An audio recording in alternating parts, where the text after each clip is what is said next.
do you believe more than one person murdered Don Lewis? I do. I think when you see those crimes of passion, it's usually a single individual who's, become outraged or went code black with emotion. But this appears to me to be extremely complex, and to have such a complex plot that was carried out, because I do believe he was murdered. It takes more than one person. I feel in my heart that yes, he was murdered. Who did it and how it was done, that's the missing piece. But I definitely believe that there was more than one person that's responsible for his death. Do you think somebody paid money for this murder? That I can't say. It would be irresponsible or premature for me to say that at this point. Uh, Again, I think there's a lot of suspicion surrounding his death. What wealthy person disappears and doesn't take his wealth with him? What person disappears and leaves his 4 children that he has a great relationship with behind? Then there's the will that comes into question during the documentary, and that's an extremely valid point. Whoever develops a will that I've never heard of, and I know talking to a lot of probate attorneys, talking to them, that has a clause in there: if I ever disappear, leave the bulk of my wealth to a certain individual. So there's a lot of suspicion surrounding this case, but I believe it's an extremely complex plot that was carried out. I think the vehicle was staged. I don't think he ever left to go to Costa Rica, and I believe his homicide occurred here. I could be wrong as far where it occurred, but I definitely believe that he was killed. You said the word suspicion once or twice there. Are you suspicious of Carole Baskin?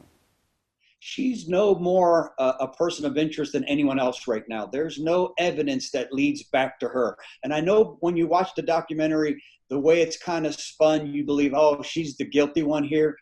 And again, there's a lot more to the story. There's some things that we can disprove, and you wouldn't know unless you were involved in the investigation. They talk about the meat grinder, that's what she used to feed the lions. Go test the meat grinder. Well, the meat grinders weren't at the scene. They weren't at the sanctuary. They had been removed a time prior to that. Then throughout the documentary, they're like, oh, investigators have to dig. They have to get and check underneath the septic tank. Well, the septic tank wasn't put in or installed until years after his disappearance. So, there's no evidence that I would not even be able to call her a suspect, but not even a person of interest, no more than anyone else at this point. Yeah, I totally understand that. I wonder, just from a personal standpoint, you guys are involved in, law enforcement more so than watching documentaries, but have you gotten any tips just from watching documentaries, or anybody come forward and said, hey, we have information you might want to know? And that's the great thing. The popularity and phenomenon of this series has created a lot of tips. We've now assigned a homicide supervisor to look into every tip that's coming in. We're getting about a half a dozen to a dozen a day. Unfortunately, at this point, no viable tips, nothing that would say, hey, you have to go check this or that out.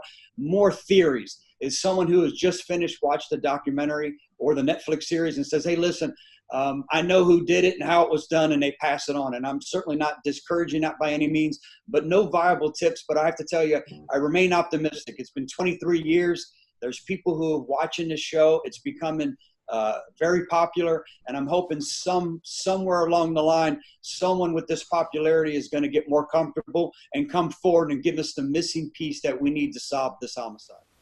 Fantastic. And lastly for you, are you willing to cut any deals with someone who's got the information just to get this case solved? I am. I tell you what, knowing that there had to be more than one person, I think, involved in his disappearance or his death, I would encourage that person who, number one, would feel like a new person getting that off their chest, that they've been carrying this deep, dark secret around for all these years. But I want to hold the individual responsible for this homicide responsible. I want them to be held accountable for these actions. But if anyone else has information that was involved and who's scared to death to come forward, you're absolutely right. If it means solving this case, please, you're watching right now, come forward. Let's make a deal.